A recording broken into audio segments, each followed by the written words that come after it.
हजरत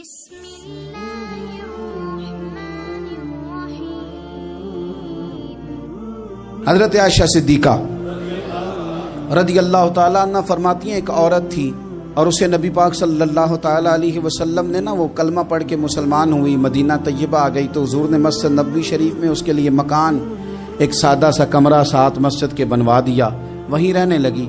अक्सर वो सैयदा तैयबा के पास आती तो हज़रत आयशा सिद्दीका रदी अल्लाह ताला अन्हा फरमाती हैं, वो बड़ी बातें सुनाती और आखिर में कहती, वो हार वाला दिन भी बड़ा अजीब दिन था और मेरे रब की कुदरतों का दिन था, वो भी बड़ा अजीब दिन था।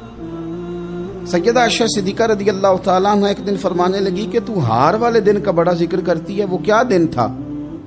तो खातून कहने लगी, अम्मा जी वो दिन था जब मेरे रब पर भरोसा और मजबूत हो गया, जिस दिन मेरा अपने रब पर तवक्कुल और बढ़ा, मेरे ईमान में यकीन में और पुख्तगी आई। कहने लगी, मैं एक घर की कनीज थी, नौकरानी थी, उस घर में एक बच्ची थी जिसके पास सोने चांदी हीरे जवाहरात का हार था। उस जमाने में ना चमड़े के ऊपर लोग हीरे जवाहरात लगाते थे, कई दफा सुर्ख रंग के चमड़े पे लगाए जाते थे।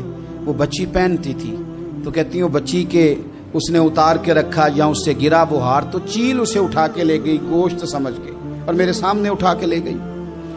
घर वालों ने मुझसे पूछा, ये बुखारी में मौजूद है, घर वालों ने पूछा मुझसे कि वो हार कहाँ है, तो मैंने कहा चील उठा के ले गई।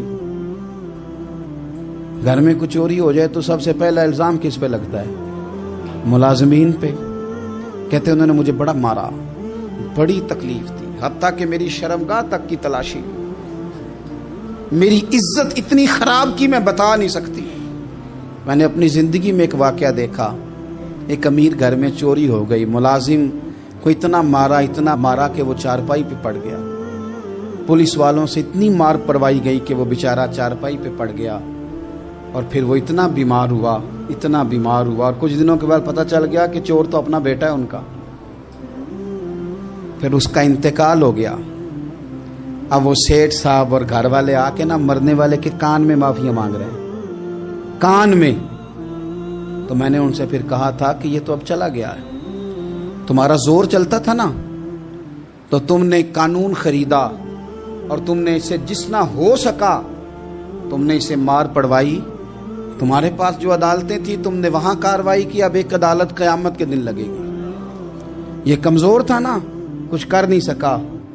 मेरे नबी पाक सल्लल्लाहु अलैहि वसल्लम ने फरमाया, सुन लो, अगर सींग वाली बकरी ने बगैर सींग वाली बकरी को तकलीफ दी होगी ना तो क़यामत के दिन उसे भी बदला देना पड़ेगा कि तेरे पास सींग थे और तूने इसे मारा था।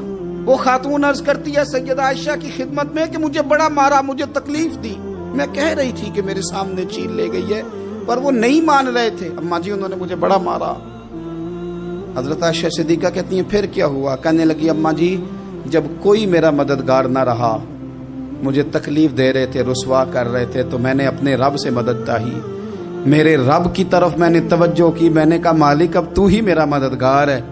कहती है वो मुझे मार रहे थे तो वो चील जो हार ले गई थी वही लेके वापस आ गई और हमारे सरों के करीब ला के उसने जब उस हार को फेंका, वो मुझे छोड़ के साइड पे हुए, वो मेरी बेगुनाही जान गए। लेकिन आपको बताऊं, उस दिन से मेरा अपने रब पर यकीन और बढ़ गया। मुझे समझ आ गई कि जब इंसान पूरा टूट जाता है और जब कोई चारों जानिब उसका मददगार नहीं होता तो रब तो होता है ना, अल्लाह तो उसका मददगार होता है ना, वो तो फिर अपने उस बंदे की मदद करता है ना, फिर वो तो तवानाई देता है ना, वो तन्हा नहीं छोड़ता, वो तो आंसुओं वालों के आंसुओं पे बड़ा करम फरमाता है, वो तो कसम पुरसी में आ जाता है, उसकी रहमत बढ़ के इस्तकबाल कर लेती।